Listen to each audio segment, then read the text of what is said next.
Hi guys, this is Jochen. Welcome to my channel. In this video I would like to show you lenses with 3 focal lengths with which I photograph almost all of my portraits. But it may be also interesting for you if you just like to take photos of your family or kids and want to improve by the right choice of lenses. Let's go, have fun!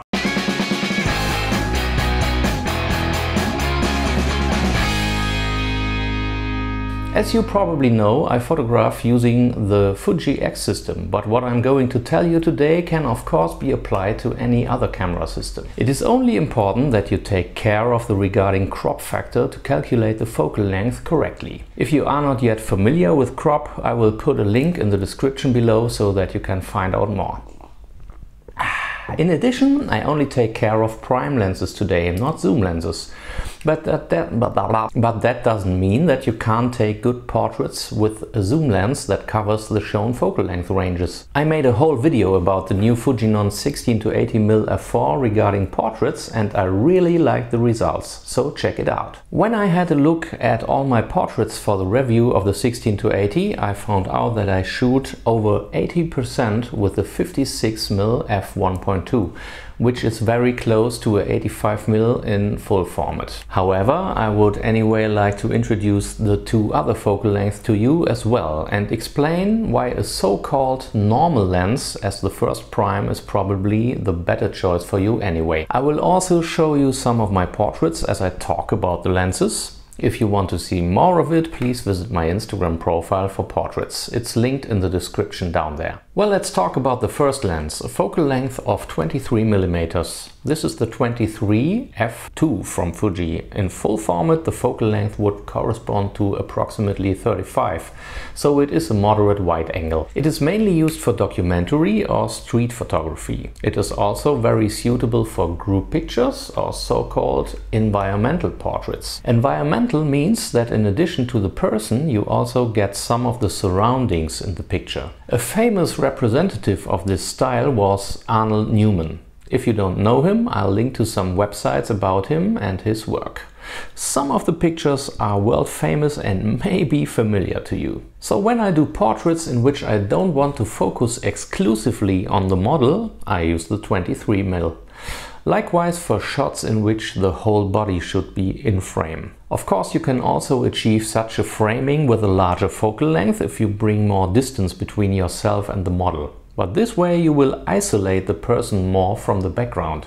And in this case we don't want as much bokeh, but the surroundings should be as recognizable as the person in the picture. The second focal length is 35mm, in this case with a maximum aperture of 1.4.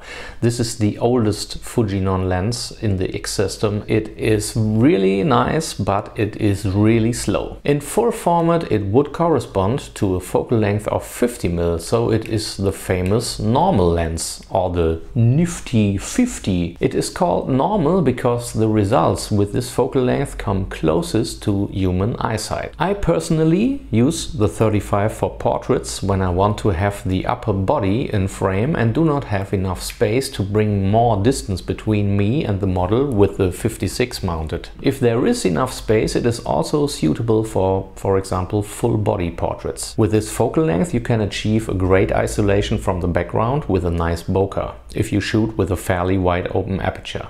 Then you have to deal less with distortion than with a wide angle lens. And now let's get to the absolute classic in portrait focal length, the 85mm in full format. In the world of Fujinon lenses, the 56 f1.2 is the right choice. Omar Gonzalez calls it the bokeh monster. It has a super large maximum aperture of 1.2 and the isolation you can achieve is fantastic. However, the aperture is so big that you really have to be careful when you get close while shooting portraits. At 1.2 the depth of field is so shallow that you might focus only on one eye if you are not shooting the face very straight. This can look super nice, but it may not be what you want. The disadvantage of this lens here, it is one of the most expensive telephoto lenses from Fuji. So finally my buying tip for beginners. If you are thinking about purchasing a first prime lens and would like to take portraits, buy a 35mm APS-C or 50mm lens full frame, because then you cannot exclusively take beautiful portraits. It's the best prime to practice all kinds of photography. Get out with this lens and snap everything that comes your way. This is an incredibly good exercise for your vision. You have to move to find the right framing and will learn a lot. In addition, these lenses are significantly cheaper than an 85mm equivalent, and not only from Fuji. One more tip for the Fuji users: if you are on a budget, go and buy the f2 primes according to the focal length I showed you.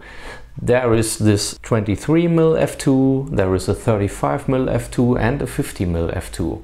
They are all weather sealed, significantly faster regarding autofocus and much cheaper than their older siblings, even if they come with larger apertures. I own this 23 and the 35 and I am more than happy with them. So that was my overview of my lenses and focal length for portraits. I hope this video was kind of helpful for you. If you liked it, give me a like and please subscribe to my channel. This would be incredibly helpful for me. I wish you a good time. Take care.